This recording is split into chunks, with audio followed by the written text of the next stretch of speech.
All right, everybody. Welcome. We're a little bit early. We're just getting the swing of things here. Miss Sabrina, my lovely co-host, and me, because I've got a brand new phone. Can you guys believe it? I got a brand new phone. Can't show it because it's filming me right now. We're trying something new that my amazing nephew, who does this for a living, has set us up with for social media. So we are, because Zoom is horrible. The camera on Zoom has nothing to do with our laptops or computers or webcams. It's Zoom. As you guys, if any of you've noticed my recorded podcast on my YouTube channel, it's so blurry, but also our internet stinks here, as you all know. So between that and Zoom, we're going to try a different camera angle. That's with my cell phone. I got a new iPhone mini. And I'm loving it because it's actually smaller than my old iPhone 6. I love it. So anyway, so we're doing that. And so we're just setting everything up, and we've got this really cool, let me show you guys. Both Sabrina has something different than mine, but I'm gonna turn my laptop so you guys can see this cool phone feature, holding my phone with a light, and then Sabrina's is pretty cool. So yeah, anybody that does social media, like my nephew, younger generation, right? You know, you guys are used to all of this apparatus to help you in front of the camera. So we're just getting caught up here. All right, well, before we talk about today's subject, which is near and dear to my heart, and I'm gonna see if I can share a screen share in a little bit. I know this is a podcast, not a webinar, but we do record it. So I just want to talk a little bit. First, let's introduce, I've got so much on my mind. Sorry, I've been working nonstop for 3 weeks now, and I cannot wait to take a mini vacation over Easter, starting tomorrow. So I'm pretty burnt out. It's all good, but I've had my nephew here, and we've taken probably 10,000+ photos and videos like you can't believe, with different angles and different types of cameras, because that's the talent that he has in the eye, and scripting things. And hopefully in the next month or two, you guys will start seeing the new stuff. But it's been on top of my regular workload. It's been pretty exhausting. And when you're, a creative person and you're visualizing, and I'm creative, so I'm creating all this stuff all the time, and it's hard to turn your brain off.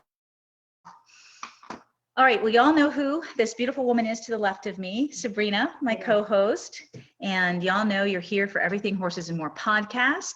We are educating, liberating, and inspiring, or I could say we're educating, empowering. I say liberating for a reason, and inspiring horse owners around the world. Liberating because we're liberating you from the old way, and hopefully validating a lot of you out there who want to listen to your gut and your heart when it comes to your horse's care, handling, training, problem solving, and just being with them. So that's where liberating comes from. So today's topic is all about my favorite topic, consensual partnership between horses and humans. So when we started filming in February this year, we started doing themes for my YouTube channel and my Everything Horses and More video library, where we produce a new video every week, a full-length video. So it's anywhere from 30 minutes to an hour long. So it's a real training video. And so that's in my video library, and we do a snippet where we try to give you one important tool or skill or knowledge in the snippet. And if you want to learn the rest or more, you go to the video library. So this year I am doing themes each month, and also in the snippets trying to give you some success in 5 minutes or less. What can you do in 5 minutes or less? And so where I'm headed with all of that is with, I think it was in February's theme when we started, March, when March is when we've been showing you, giving training. We've been showing you the wild Mustang that I've been working with, and and I think in the beginning of March, the first week, I was asking you all it was a path of least resistance was the theme in March, and how to work with your horse in a way where you choose the path of least resistance, what's in the best interest of your horse. And I remember one of the videos, I asked everyone, we talked about consensual partnership, and I had quite a few comments where, yes, please do a video on consensual partnership. It's so much easier to do a podcast, because I could do a video, but it takes time to open your mind to the possibilities of what consensual partnership looks like and can be. And then it's training your eye, because everything can become the path of least resistance, and everything you do with your horse should be about developing consensual. So we're going to talk about that today. We're going to dive in deep. And the video that I'd like to share is a video I created. It's a creative commercial that my videographer and apprentice back in 2009, Erica, and I created. It was a commercial about the Tao of Horsemanship and my method back in 2009 when I was a clinician. So it's still a beautiful video. And so think about 4 minutes long, and it really shows me with my horses in different ways of being, including riding bridleless in an open field, to unlocking gates, to liberty work, to everything's about consensual. The whole video is consensual. So hopefully we'll be able to show that, because it'll train your eye. But then we're also going to dive in deep today and talk about what it means. And anyway, sorry. My brain is really full. And of course, Sabrina's here to answer any questions. So don't be shy. If you guys need me to explain anything, or if you'd like to obviously share your experiences with consensual partnership. So definitely today, one of the strongest points in the equine industry and training, one of the strongest marketing points isn't the right word, but it's not a strategy, but you'll see a lot of budding new equine trainers all over the world, especially in Europe. And as you all know, I'm always researching for my own work, and as a professional and a marketing person, specialist myself. That was my other business, my other life and career way before I got back into horses. So I do my own marketing and development, and I know how to develop businesses. That was part of my work before. Start to develop your business, do the branding, everything. I'm really aware of my competition. That's really important. It's important to any professional, no matter what you do, especially if you're ambitious like I am and driven, and you want to be the best you can be. My ambition is, I'm not going to say I want to be better than the rest. Yeah, I want to be the best. But I want to be the best I can be. That's where I'm specific with that. So, my competitive nature is always my drive to be the best I can be. I'm not looking at somebody else because I want to be better than them. I'm just always looking to see what's going on out there. You should. It's smart. It's a smart business person. And there are a lot of young budding horse trainers out there. Everybody's talking about, horses choosing. And they've been talking about this since Linda Kahana really broke the ice with her Tao of Equus book. And I commend her profoundly for breaking the barriers. 20 some years ago, I think it took her 10 years to write the Tao of Equus. Yeah, it took me 10 years to make the mastery program. I mean, it's a work of art, you guys. And you're collecting experience and information and education and knowledge, and you're testing. For me, it's a training program for people and horses. So you're testing it and making sure that it validates itself. And to this date, the program is 100% guaranteed. I mean, everybody is more than happy, and everyone that's in the program that uses it continues to evolve, no matter how long they've been in it. And that's how powerful it is. But the point I'm making with the advertising is there's a lot of people talking about, more gentle horse training methods. The horse needs to choose. We want a willing equine. It's all beautiful. It's great. We want connection. Again, how does that show up? What does that really mean to people? And I've definitely been a leader. I'm going to own that. And my nephew's really done a great job supporting me, because we've been doing a lot of brainstorming and rebranding, not rebranding, but bringing up my original branding campaign, which is why I'm referring to this old video from 2009. And, for me, when I made this video, I was fresh out of a divorce, and I had stepped away from a lot of money that I had made, and I had stepped away from my first farm. I stepped away from building my own training facility and designing it. I lost everything. I went bankrupt, belly up. After 15 years of being with someone, I was betrayed. It was horrifying. It was one of the worst periods of my life and one of the most amazing periods of my life, as far as personal development and growth. And then I met my husband and moved to Florida. So I really, I look back and I don't have any regrets. I don't mean it like that, but I did what I had to do. And when I moved to Florida, I left my family, I left my friends, I left everything I knew, and I brought 3 of my horses with me. And I had to start over again. And the 2 years that I was in Pennsylvania after my divorce, I just started my business, you guys. I just started my business in 2008. In 2009, I was getting a divorce and going on my own, and I was petrified and I was scared. And yet, I'd already created my apprenticeship program, which is the basis of my mastery membership, believe it or not. I'd already created my first 3 DVDs. And by the time, I had my 2 apprentices with me, Chelsea and Erica. We remain best of friends, and we're like sisters to this day. And Erica was my videographer. It was just beautiful. And Chelsea did the photography. They're both so talented. I went from 3 DVDs in 2009 to 2010. I created 15 additional DVDs. So I had taken the prior years of getting back into horses, and there were only a few years, and all that education and all that knowledge, and sat with it, and just that creativity, it burst. And so consensual partnership was a big word for me. Connection was, spirituality of horsemanship. That was the beginning of my work.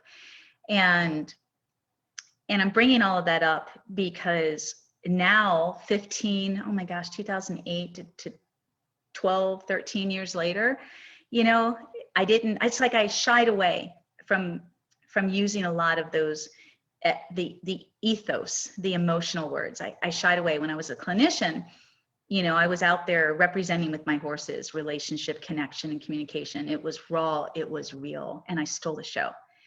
And my business just boomed when I got to Pennsylvania. So I went from losing everything and not knowing how I was going to come up with $10,000 the next month to pay for my rent for the facility and my horses and my staff and everything, my expenses. I went from nothing to it boomed.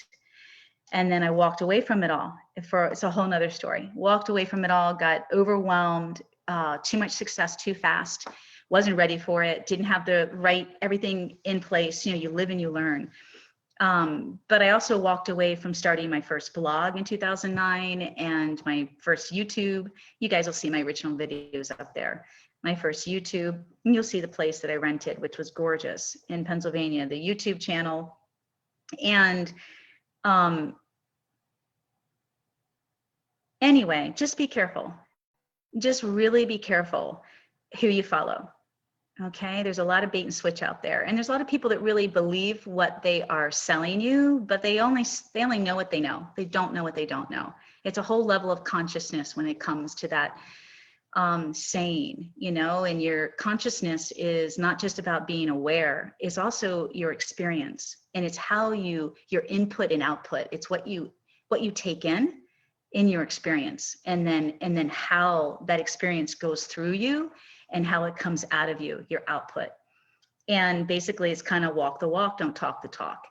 So I backed off from a lot of the ethos when I moved to Florida, because I was also traveling. I'd made such a strong presence in New England, from Maryland out to PA, Ohio, and up to Vermont. So, I traveled a lot. And then I finally got my facility in Ocala, and then it was just crazy. People were flying in from all over the world to study. So, you know, again, I was held back. I didn't have the time, you know, or the focus to do this level of marketing that I'm catching up on now. I'm catching up. So getting back to my nephew, you know, I'm like, God, you know, I'm the one that started all of this terminology. You can see it in my work on YouTube. You can see it in the chapter that I wrote, the book from Kathy Pike, you know, Horse as Teacher, Path to Relationship.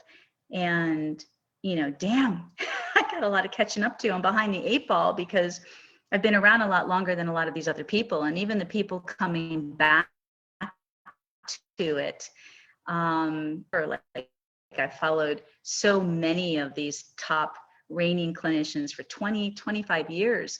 And then, you know, the last 4 years, he's talking the talk like I am. And it's just makes me question where their motivation is and exactly what is the change, or are you just using the language because you know it's the latest and greatest, hippest buzz out there, and you want to be the leader in the forefront of it.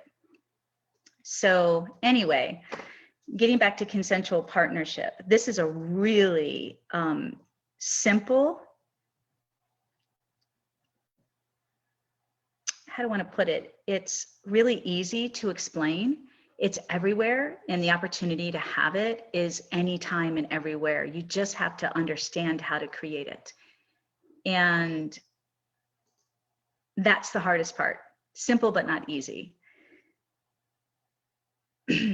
So do we have any questions before I begin? Mm-hmm. Does anybody that's listening know what consensual partnership is? And not the human, per se, the human definition of it, but how it shows up in your horsemanship. So I know we have a lag, so I'll give you guys some time, and I'm going to keep on talking. So basically, consensual is the same as consent, to give consent. And to give consent means to give permission. I give permission.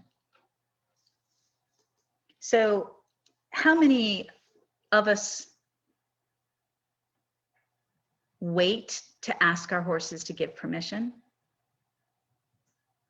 And give permission to do everything and anything?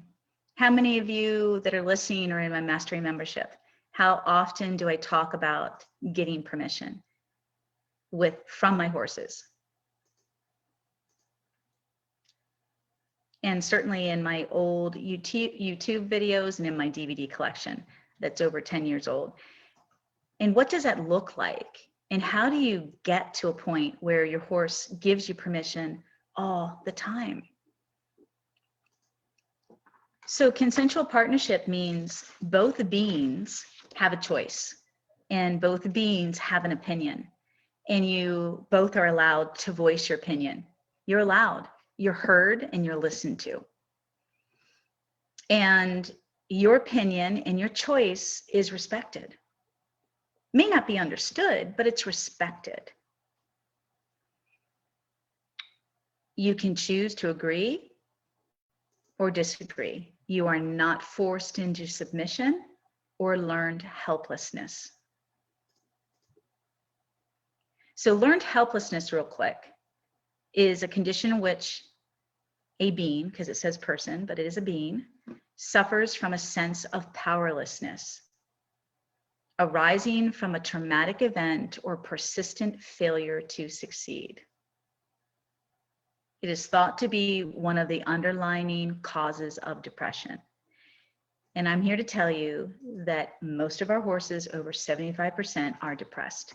And most of our horses, as I often talk, are forced into some form of submission, whether you understand it or not. And this is how deep consensual partnership is going to go today. Because even if you think you understand consensual partnership, and even if you think you love your horse, and I'm sure you do, and you think you're being fair and gentle, do you allow your horse to have a choice? Do you listen? Do you respect that? Do you ask for permission? to do anything and everything with your horse, do you ask for permission? And that means, do you ask for permission to put a halter on your horse? Do you ask for permission to touch your horse, to brush your horse, to groom, bathe, saddle, tack, everything you do you ask for permission? How many of you do? Would you believe that I do? There isn't one thing I do with any horse I've ever worked with that I don't ask for permission. And if I don't get permission, it is a beautiful and perfect opportunity for me to have a conversation with that horse and to get to know that horse and to figure out how I can make it so that that horse is going to want to work with me, want to be with me. It's one of my secrets to my amazing relationship that you guys see. Those of you that come and experience it in person with the whole herd, you have a whole herd of my horses and my two dear friends who keep their horses here who've been in the training program of mine. You've got 10 horses that want to be with you. Not just me, not just their owners. They want to be with you. They want to work with you. They want to take care of you. And sometimes when my students with my group immersions, you know, the horse doesn't always want to, and you guys don't realize that you have to ask for permission. So it allows me to have that moment with my student to say, yeah, it's okay if so-and-so doesn't look sure about you, like Joey. Joey doesn't look sure. How can you make it so that Joey feels sure? What can you do to help Joey feel secure and safe and motivated to be with you? And has nothing to do with food. It's not about food. So how do we achieve consensual partnership?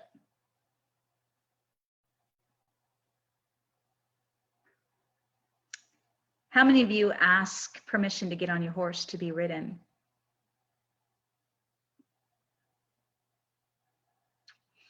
And what happens when your horse doesn't want to be ridden? What happens to me when my horse doesn't easily side pass up and pick me up? Again, it's an opportunity for me to go, something's missing here. Something's wrong. I need to fix it. Because relationship means that much to me. The way my horse feels about me is so important, and so is safety. And I know damn well that if I can fix both the relationship and how safe my horse feels with me, they in turn are going to give me that back. They're going to give me their heart, and they're going to keep me safe. That's the power of what I teach.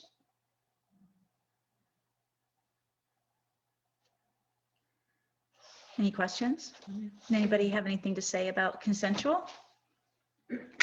Anybody's experience with consensual partnership? Are you guys familiar with this? Do you know what it means before I brought it up?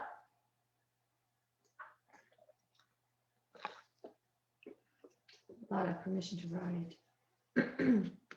Permission is, Lydia, permission is everything. That's why you call riding without permission rape. Let me read that. It's a strong word, and thank you, Lydia, because I'm going to bring up the word rape again in this podcast. But yes, I feel so strongly about getting permission, especially to ride, because I feel it is a mental, emotional, and physical rape of the horse, and not in the sense that we use it as human species, but what we do to horses is just unbelievable. Unbelievable. And by the grace of God, they could so easily kill us and injure us, and they take care of us. And we are so greedy and ungrateful and so unappreciative of how these amazing, magnificent creatures could so easily destroy us in so many ways. And they don't. They do their best to take care of us and understand us and put up with us. It is unbelievable. You know, and I'm not bringing all this up as a Debbie Downer or to make anyone feel bad about themselves, or you can change it today. And the mindset is everything. Your mindset, your attitude, your intention, you know, that's all energy that's going to be easily felt, and it'll show up. Your horse is going to feel the change immediately, just in the change of your attitude and mindset. And right there, you know, again, you can change everything instantly with your horse, just in the way that you are, your mindset, the way you're thinking about all of this. So before I dive in a little bit deeper, let's first take a look at natural horse behavior. Natural, so that means wild horses. So natural is not your domesticated horses. Natural does not mean your domesticated horse naturally out there in the pasture. This is real wild horse behavior, natural, before we screw it all up. So much of what we're taught about horses and what we expect from horses is false and misconstrued, misunderstood, misinterpreted, misconstrued. And we really need to understand this because it warps our perception. And again, it's all a mindset, right? If you're going to take a certain mindset into the way you are with your horse, into the way you work with your horse, it just is going to show up everywhere. And it's not just the intention and the energy of your thoughts, it's going to be how that energy comes through your body and your actions. And so it's like magnified tenfold. So the horse can pick up on what you think, that can electrocute them right there. But then when they feel it through your entire body, the way you handle them, the way you touch them, it is horrifying. And just in that lack of mindfulness, you are creating learned helplessness. And just by cross-tying your horse and forcing the grooming when your horse can't nip at you or turn around and tell you how they feel, you know, that's why, again, I was so disturbed and irate over Dr. Jeff Tucker's video that one of my students sent to me from 2017 about sheath cleaning, and how he labeled, here he is, the horse's advocate. And I admire Dr. Tucker. You know, he's our nutritional specialist. And he's amazing, but don't call yourself a horse's advocate and then produce a video where you label two horses, one challenging and one dangerous, because they don't want their privates touched. I mean, the way he handled the entire experience was absolutely unacceptable. There was no mindfulness in it. There was no thoughtfulness. There was no considering the horse at all. It was, oh, I can't touch this horse, it's defensive, and I'm going to just shove my hand up in there. And I mean, there's no tact. And then the second horse ends up getting put down because nobody gave a damn about how this horse felt about anybody around its hind end. And it's interesting that after that video of Dr. Tucker cleaning the sheath, the horse's farrier visits, I don't know, maybe a week later, and the horse kicks the farrier and breaks his leg. So they put the horse down. And it's like, man, you could have totally made that situation if you had handled it differently. But instead, the horse became even more defensive because of his experience with Dr. Tucker, and who knows what happened behind the scenes and with the owner, and then the attitude and the energy of the owner on top of that. And then the horse is feeling very vulnerable and scared and defensive again when farrier comes. So it's obvious that the sheath cleaning incident produced the farrier incident. If not, the horse would have been kicking farriers this whole time. So just, yeah, I got a lot of backlash from that video, and fuck all of you. I don't care, because you're all wrong. They gave me backlash about that. You don't get it. You don't get it. I feel bad for you because you don't get the horse. So I really don't give a shit about you. I left some of those comments up. That just makes me so mad. Leading professional. Anyway, so we're going to talk about this again, about natural horse behavior and how we, as horse owners, do not get the opportunity, the education, or the experience to become familiar or knowledgeable of what good, healthy, natural horse behavior is. I can't wait to produce, well, we've produced it. Today's our last day of filming my Little Wild Mustang, Taming the Little Wild Mustang, Lando. Can't wait till we, edit it and produce it and promote it, because he represents so many wild horses I've worked with. And it really gives you, the observer out there who doesn't have any experience with healthy horses, an opportunity to see what a healthy thinking horse is really like. And so unfortunately, we're always dealing with our domesticated horses that have so many behavioral issues. So I bring up so much of what we're taught about horses and expect from horses is false and misconstrued, because it's important to give you the background of the language of Equus, how wild horses, the consensual partnership exists all the time. Horses prefer partnership over leadership. They need leadership sometimes, they need it in certain circumstances, but horses are so congenial. They don't like confrontation. They just want to get along. They value relationship over everything. And relationship is what gives them a sense of emotional security and comfort. And those are the two hierarchy of needs for horses, way before food, before food and play. So understanding this just proves, again, what the horse needs and how to meet those needs. And by doing this, the path of least resistance, consensual partnership, by creating both of those avenues, you shouldn't have any issues with horses. There should be no problems. We make the problems. Our language, our mindset around horses is horrible.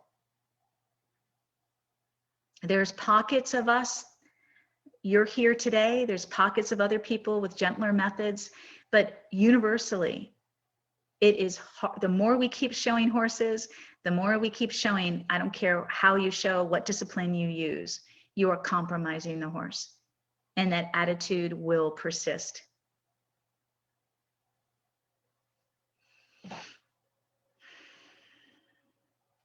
Wild horses, they are healthy. They have healthy behaviors, healthy relationships, and healthy social management. They ask for permission from family members, friends. Whenever, and I have had a healthy domesticated herd for years, because that's what I do. And whenever a horse would come in, or horses would come in to be retrained, rehabilitated, I could always tell immediately where they would fit in or not. And sometimes it would take a month to 30 days to 90 days for that horse to understand how to be a horse again, a real horse, a natural horse, and how to ask for permission.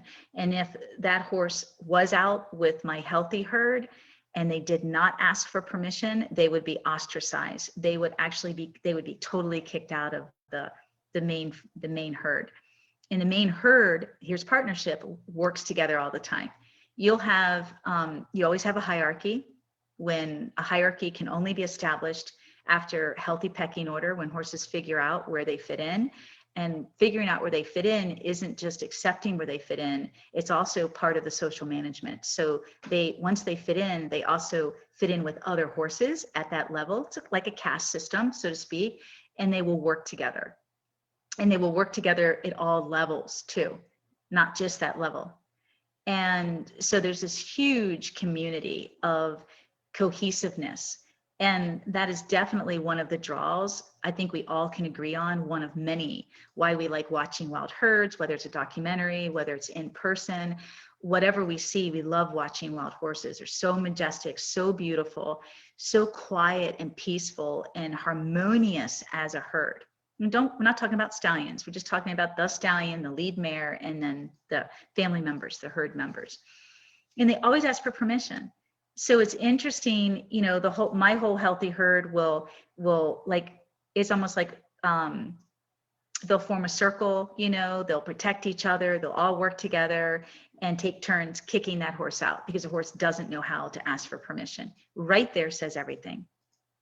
And part of asking for permission, part of being accepted, once you ask for permission, how it shows up amongst horses or between horses is the horse, if they're healthy, they already instinctively know.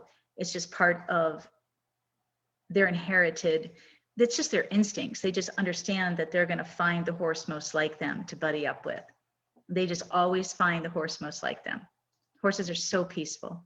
So they'll find the horse in that herd, and then how they begin asking permission is they respectfully keep space and they mirror and mimic the horse that they connect with, that's most like them, until before you know it, they're grazing side by side. And then true acceptance always comes when they exchange breath through the nose. And then it's a done deal. It's really cool. So they're really just instinctively smart and healthy about not challenging. They don't challenge each other. Stallions, we're not talking about stallions. They don't challenge each other. They're always looking how to fit in and get along. But it's more complicated than that too. They have specific individual needs and desires in their friendships. They pick and choose. They pick and choose.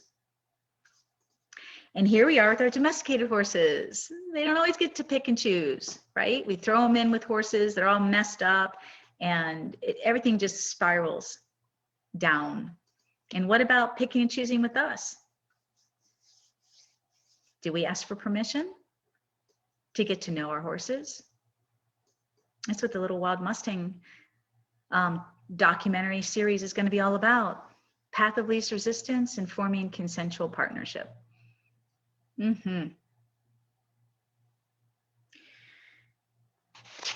Congruency is also really important to horses. That is what energetically and behaviorally matches, what feels right, congruency. Also, we talk about that with us humans. How congruent are we when we come to our horse? How do we present our energy, our intention? It's all energy. Are we congruent or not congruent? So I always ask for permission to touch, halter, groom. I'm listening to which brushes they prefer. Talk about this all the time. I ask for permission to ride. I ask for permission to do healing work.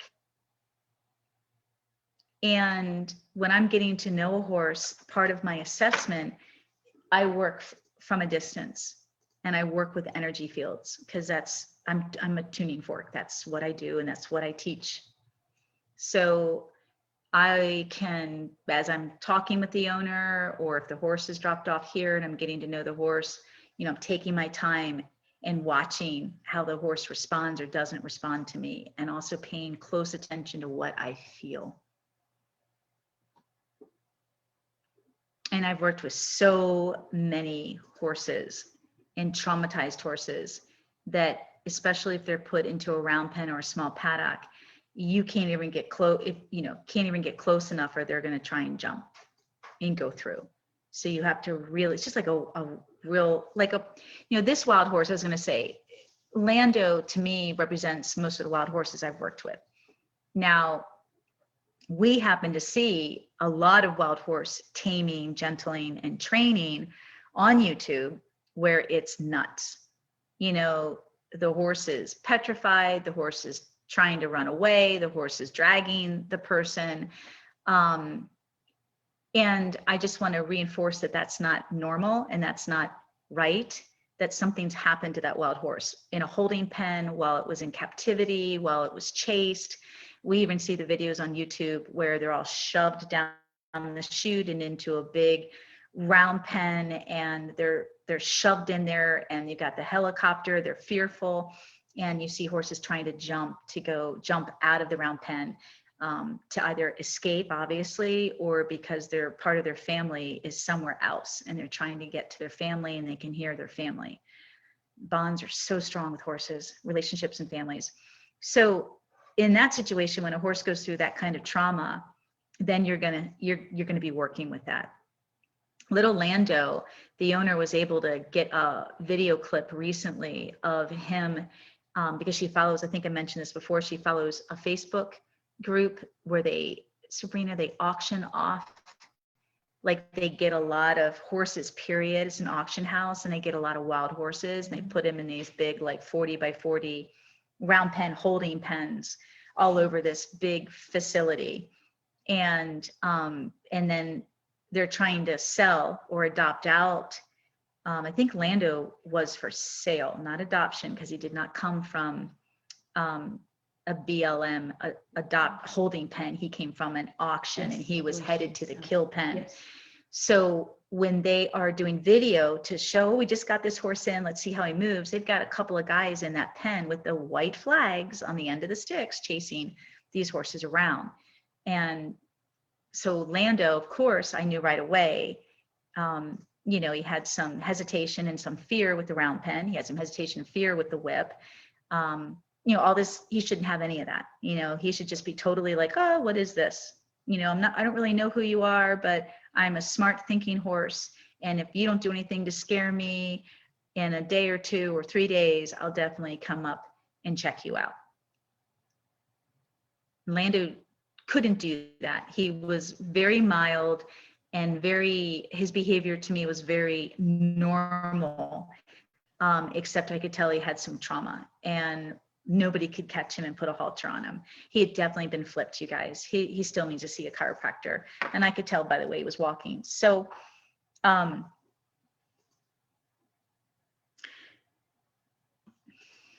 let me get back to this. So I always ask for permission to touch, halter, groom, ride, and do healing work. Not surprisingly, my horses are happier and more relaxed when I take the time to make sure what I'm asking works for them. So again, that's reading them, taking the time, being aware, being tuned in, being attuned. If I take a moment to ask permission, their entire expression and body posture and energy, attitude changes. What's really amazing about this mindset, this approach, this process is the horses I am with almost never express a no. And if they do, it's usually because they have something more to tell me, something more they need to express and or need assistance like scratching or they want a hug. So I'll use Sundance, my white quarter horse mare, as a perfect example. She will not allow just anybody to come in her stall to this day or groom her. And she'll be, if she doesn't like your energy, she'll pin her ears. And if you aren't paying attention and just don't see that happening as you open the stall door, or her walking away from you and giving you one of those side eyes and pinning her ears, if you don't pay attention, you're going to get bit or cow kicked. And to this day, I will forewarn anyone. I used to have a lot of students. I don't take in students anymore for working students or apprenticeships anymore. But when I did, and I'd have multiple students in my big facility, it was great back then. I could tell you, but I can't tell you how many times somebody got bit or lightly cow kicked. You weren't paying attention. And so Sundance is so honest. I respect that about her. She's also one of the best healing horses I have. For those of you that have had the honor of working with her, she is amazing. But you have to ask for permission. You have to want to get to know her and what works for her. And she's not the only one. She's just the most opinionated of the ones that are like her. And they're usually always mares because that's a female for you. Yes, question. Emma, what do you do if you think your horse, for example, does not really want to go to the school for learning groundwork because they would rather go to the field? I'm really putting love and fun and excitement into each day. Should I carry on anyway once I've asked and chatted with him? That's a great question, Emma. And you are one of my students in the Mastery membership and a new student. So I'll get into the complexity of consensual partnership. And you're going to learn all about it in the Mastery membership. It is a guide and a roadmap to helping you achieve it. Let me finish my story and I will definitely come back to yours, Emma, because it's complicated. It's very complicated. And so you're not going to stop doing anything you're doing. Let's leave it at that, but I'll come back to you. So Sundance is one of those horses that you have to ask for permission. Trust is earned. It takes time and commitment to build rapport and a sense of safety for our horses. Permission and consent are an integral part of trust building, as foundational as fairness, consistency, and communication. If our horse is forced into touch and expresses a strong no in the form of externalized flight, fight behavior, physical tension, or internalized stress behaviors, we can unknowingly push them into a state of learned helplessness, where their nervous system causes them to shut down as a survival mechanism. This is really key, you guys. Most of our horses are so shut down. They've already learned this before we belong to them and they belong to us. And you don't realize that you're reinforcing that learned helplessness because you haven't asked for permission. Do you see how complicated this is? So how do you know? How do you know if your horse feels this way? How do you know if your horse has totally shut down? As soon as you start changing your mindset and presenting everything to them and getting their opinion on it and watching and reading their body language and their expressions, you'll start to get information. And your horse is really going to appreciate the fact that you're listening to them and that you want to make this a better experience. So often during this process of allowing our horses, giving them permission to express themselves and to let us know how they feel about everything, which is our roadmap to consensual partnership. So often, and Emma, this is going to relate to you too, you're going to get a lot of information back.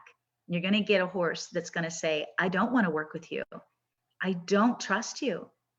And so right now for Emma, you haven't done this work long enough or well enough to prove to your horse that it's worth it. And as a new person learning my method, you're going to be fumbling around. It's going to take months before some things really start to feel second nature and effortless and fluid between you and your horse. And during that awkward time, which is normal for all of us, during that awkward time, your horse it's going to be confusing. You're going to regress and have setbacks and come forward and stall out and get stuck. And your horse is going to be like, what the hell is this all worth? The best advice I can give, which I always give, is don't make it too mechanical or technical. Make sure that you are pausing often, going slow enough to catch the moment that your horse is refusing to do the work with you, and to wait and to ask all the right questions. Like, oh shit, I just asked you to back up and you just flipped out on me. Let's just shut it down and take a moment to pause. What just happened? Spirit, that's your horse's name, I think. Emma, what just happened? What's going on, buddy? Hey, come here, come to mama. Come here, give him a horseman's handshake. Because sometimes you guys are forcing yourself on your horses because you need that. There's a lot of transference going on, a lot that you guys aren't even aware of. So when you pause and you are listening to your horse and you're asking your horse what's going on, it doesn't always mean you need to touch them. And then how are you touching them? Are you giving them the feel that they really want? How do you like to be touched? Don't we all have a specific way we like to be touched? And it can change depending on what mood we're in and what we desire. So look at horses. Look how complicated they are emotionally. They get to choose their friendships. That's pretty rich. That's pretty deep. They don't just accept anybody. Not at all. They have their own particular wants and needs. And same with grooming and touching. My horses, I groom each other a lot, but they have specific grooming partners. Isn't that interesting? Because that grooming partner knows how to groom them. So Emma, my answer, I just gave you my answer to your horse not wanting to do the work with you. You're learning and you're retraining him. And during this beginning process, which is 3 to 6 months, the number one thing you should be focusing on, all of you with the new horse, is getting to know your horse. And the exercises that I produce in the Mastery membership allow you to really get to know your horse. If you take the time to pay attention and not get so linear on, we got to go do this work. We got to go do this work. Of course he wants his friends right now. He's buddy sour. He doesn't understand the value of a human relationship. What do you think happened with the Mustang? You guys are going to see 2 months of work with this Mustang. And he comes to me. He chooses me over the horses in the first month. And he hollers for me all the time. And he loves to be groomed. And he loves to give me little muzzles and blow in my nose. He has, in 4 to 6 weeks, he learned the value of what it's like to be around a human. That was my mission. And I made it clear when we taped the videos. I said it often. What's in it for this horse? He has no idea the value of a human. I need to teach him how good it is to have a relationship with me. I've got to find all his itchy spots. I have to find out how he likes to be touched and talked to, and what kind of energy works best. I have to also get him used to lots of energy. He's not quite there yet, and he'll be going home. So I hope his owner continues the work. But I have to get him, I have to figure out what he likes, and I have to work there. I don't force him to work where I am right now. I'm getting to know him. And he was wild. Now, Emma, you're getting to know your horse, who's 6 years old, who was an ex-race horse, who's already got horrible trauma, and he's young, and he's playful. Take your time. Stop rushing and pushing things and expecting so much.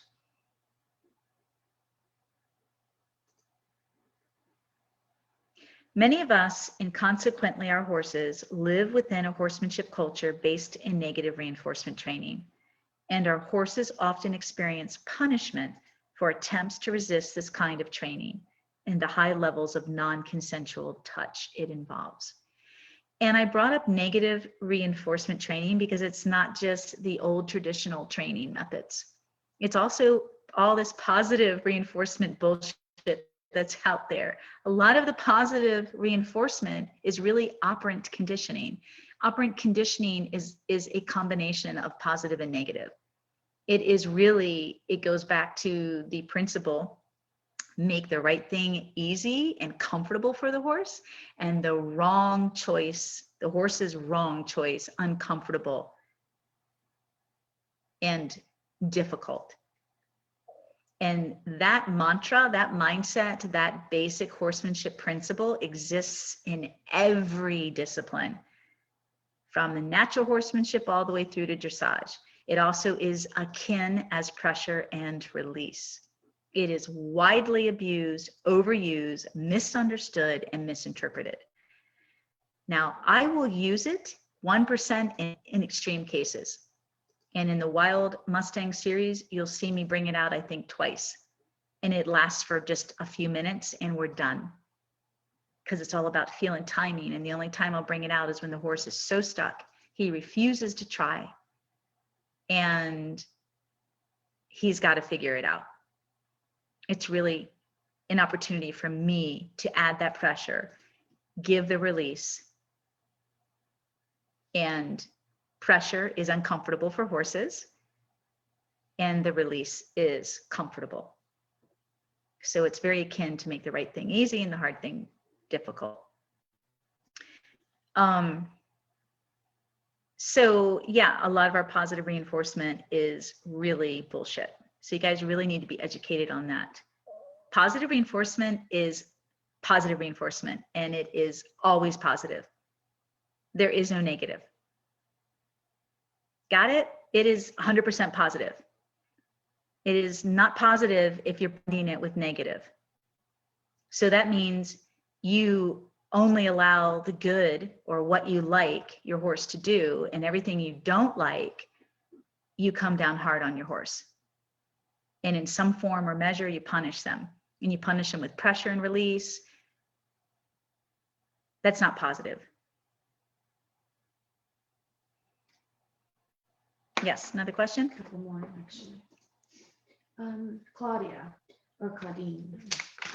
I make myself a mounting block. I am introducing them to it. Where can I start? My goal is that they come to it without food, of course, and ask me to mount them bareback. I used to do it just at the fence. Can you please give me a few tips? And it's Claudine? Claudine. Okay, hi Claudine, yes. So I teach you how to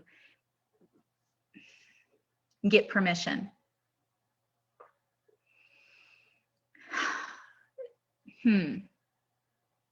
Unless you know how to develop the relationship the way that I teach, how else are you going to get permission to get on? So many of our domesticated horses have so much trauma and triggers and blocks, emotional blocks. You put pressure on them, and if they have a choice and they're at liberty, which means being free, they'll leave. The object is if the horse is so open and so close to you that if they read your mind, they'll know that you want to ride and they'll offer that. That's what I create in my work. The ability for you and your horse to get to that place, which is consensual partnership, where you both have a voice, opinions, you respect each other, but you also know the value of working together, the value of working together. Unless you have created the value in your horse of working together, how good it feels, and combination with having the level of clarity and intention and the level of relationship where your horse wants to be with you and chooses you all the time over food, over pasture mates. If you don't have all that working for you, there's no way in hell your horse is going to give you permission. You're going to have to bribe them with treats or pull them up to it and mechanically create it by tapping on their other side of their flank and getting them to move over with steady pressure. You have to learn this permission. It's not that simple. And we as humans are not hardwired to learn this way. It's not our nature. We are linear. We are forceful. We are hardwired to make things happen, go after it, and get it. And so is the societal pressures, our culture, our technology. You got to learn how to get it. You have to learn how basically your horse is going to give it. But all these things have to be working for that to happen. It's not that simple. You got to learn the language of Equus. Horses work together. Horses by nature, intrinsically, intuitively they're lazy. Don't get me wrong, they're lazy for a reason, to conserve energy. It's hardwired in them. But they also are motivated. They understand the importance as a highly intelligent social species. As a group, they understand how important it is to work together. Everybody works together. I have a better working relationship with my horses than I ever, well, just as good, if not better, than I did with my lab, Sydney. And Sydney was bred to be a working dog. And it gave her joy to be with me every day of her life with the horses. Because, she was a well-trained bird dog that had ADD. And you could play ball with her for hours, or you could teach her to turn that focus into helping me with the horses. It was amazing. But every time I'm out there, like when we filmed me on top of Zor, I didn't teach my big Friesian, 18-hand Friesian, how to help me work with Lando. I didn't teach any of my horses how to pony another horse. It comes naturally because of this work. They know how to help you. They know what you need because they're so tuned into your thoughts, because you're so clear, and you are a family member. and they understand the importance of working together, contributing, and cohesiveness.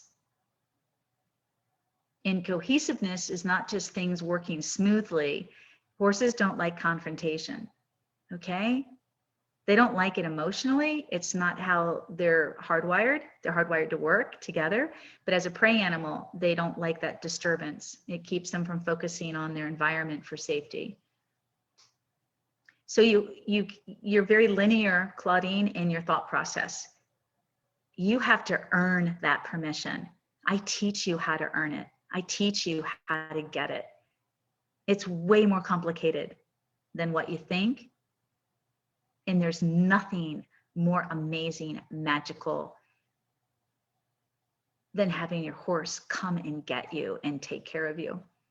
It's really cool when we show that video with Zor, because Lando's pulling and trying to hide behind Zor's butt, and Zor, I have my hands off the reins, and Zor's backing up because Lando's pulling me. So Zor's going with my body, because that's the way I teach to ride. If Lando pulls me to the right, Zor goes to the right. And if Lando comes too forward, Zor knows when to let him wrap around the side, and I can use my whip to drive him back to the other, or Zor will block him and bite him and keep him right by me. It depends on what I want. It's amazing. You don't teach this. This is the result of you and your horse becoming one in thought, heart, and movement. So I'm sorry to disappoint you. There is no way in hell there is an easy way to get a horse to pick you up. And they learn how to they know how to half pass. So like if you're on the fence or the round pen panel or the mounting block, they know exactly how to half pass up and parallel park right next to you to help you get on. You don't teach that. So I hope I didn't misunderstand your question. I don't know if I've got a couple of Claudias in my mastery membership, so I don't know if you're in my mastery membership. I think it's Claudia Prescott. I think she's the one that's not. Yeah, there's a couple of Claudias. Okay. Yeah, so yes, you're correct. That Claudia is not in the membership. And Claudine, I don't think you are. She wrote a couple of things. She said, we have done all that. We are partners. They come to the round pen by themselves. At Liberty, beautiful. But Claudine, are you a mastery membership member? Answer me that. Because I'll specifically be able to lead you to the exercises that will help the pick me up. She said, we're already there. I just asked where to go next. Okay, well. Once they know all that, where can I go on? Okay, well, first just answer me if you are a mastery membership student, and we'll go from there. And then I'll be able to tell you where to go next. Because I have another question that I'm going to answer in next week's webinar about that. She says, I can't pay the MMP. Oh, you're not an MMP. Okay, so you're not a mastery membership. So your horses come to the round pen at Liberty. My question to you is, can you walk in at Liberty free with your horses into the round pen? And let's say you have the mounting block in the middle of the round pen. Can you walk right up there and your horse picks you up? That's my question for Claudine.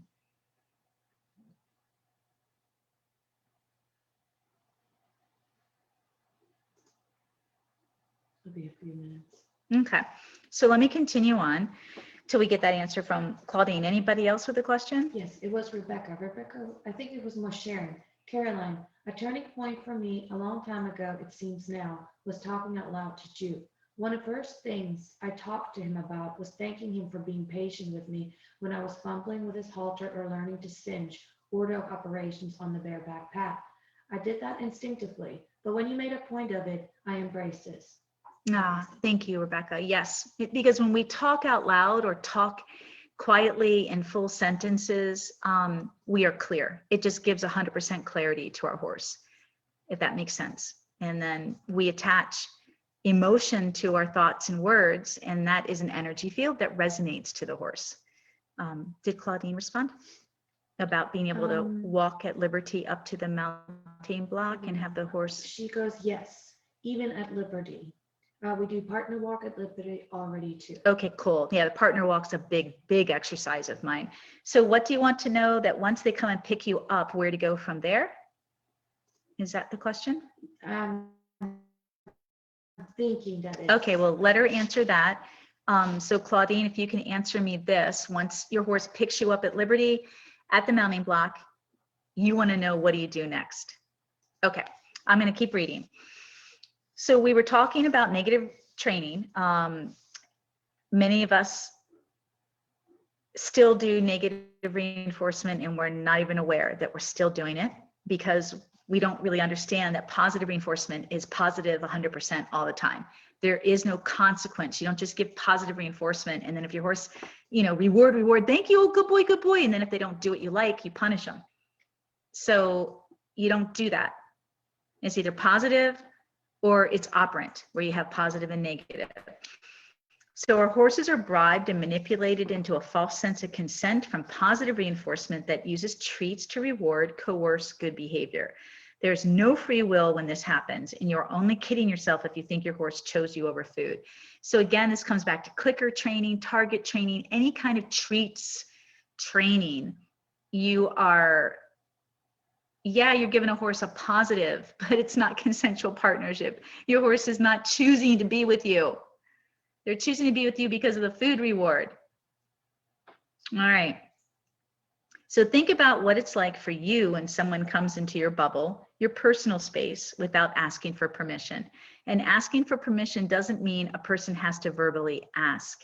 They can ask through body language and awareness of how you receive them. So how aware or how often have you walked into the personal space of anyone, new person or a friend or someone you know, and you instantaneously are aware of their comfort level or, how they receive you? So if that's easy for you to identify, that I'm very aware, then do you bring that into your horsemanship? And if it's not, you don't pay attention to that, you really need to. And that's the beginning. That level of awareness is the beginning of learning how to read and understand horses.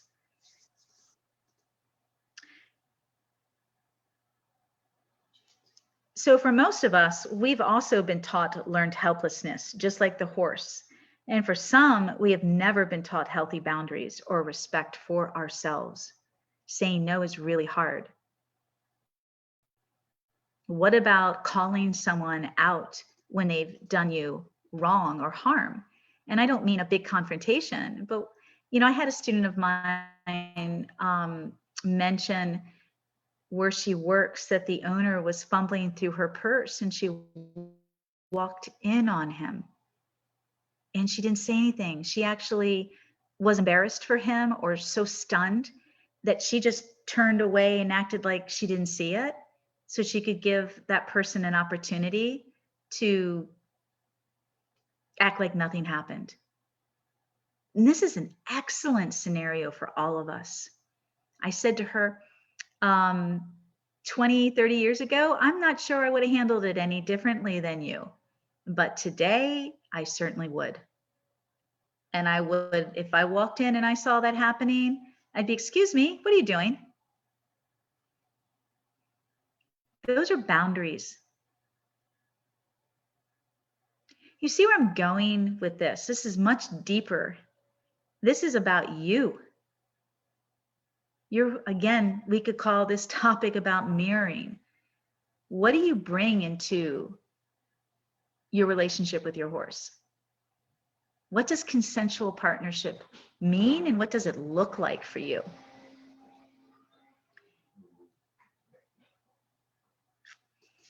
So we stop sharing early on, usually in childhood, we stop sharing that we feel uncomfortable. We stop sharing that we don't feel safe anymore because we don't want to hurt the other person's feelings.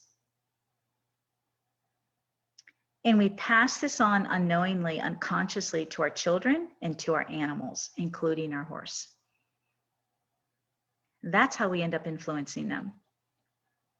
And horses are the same. Early on, many experience the conditioning that if they don't allow touch or if they resist human contact or requests, there will be consequences.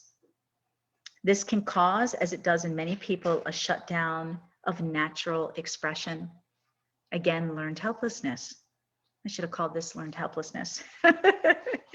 Another reason why I don't like cross ties, the horse doesn't get a choice or a voice, not to mention, what if they have an itch or want to hug you, or be a part of your grooming connection time? We take all of that away. Without a voice, our horses rely on us to be advocates for them and to learn ways to work with them that allow them to feel safe and relaxed. That kind of rapport takes a long while to build, especially with certain horses that have been hurt and traumatized.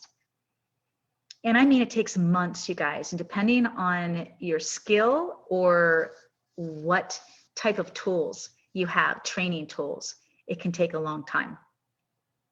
Rapport has to be earned always, just like trust. It needs time and mindfulness from us, that we are listening, even if we don't understand yet what our horses are telling us. I don't know about you, but I'd rather not have a dull-eyed robot as my equine partner, as easy as they might be to deal with. So when random people ask if they can ride my horses, I always say no. And I don't ride their horses. To me, it's like raping the horse emotionally and molesting their body. I believe we need to treat our amazing equine partners with the same respect and dignity that we would treat a new date and a loved one. We need to get to know our horses first and figure out how to work with them, not against them. This mindset and learned approach, way of being, begins within us. We have to change our mindset first, our awareness. Ooh, I lost you, Sabrina. I thought so. Okay, I was just going to ask. Okay. There you are, babe. No good. In the end, my animals, my horses, my child, my relationships all have a voice. We all crave relationship and emotional connection. It feeds our souls. It's the most important thing in the world to all of us. It's my responsibility as a mother, a leader, a partner to figure out how to best listen and work with that special and unique personality. Often, if I just wait, hold the space, and listen, I can find a way to be and work together that makes my heart sing, my child smile, and my animals light in their movement. Our time feels so good and effortless. We crave and need these moments. This is what creates consensual partnership, and it doesn't get any better than that. All right, so we're going to end this. And Claudine, did you ever get back to me? Okay. They love to be at the round pen with me, even with the open gate. They choose to be there with me. That's beautiful. I just do not want to make a mistake. That's why I asked where to start. Well, you've already started with the liberty, the freedom of choice.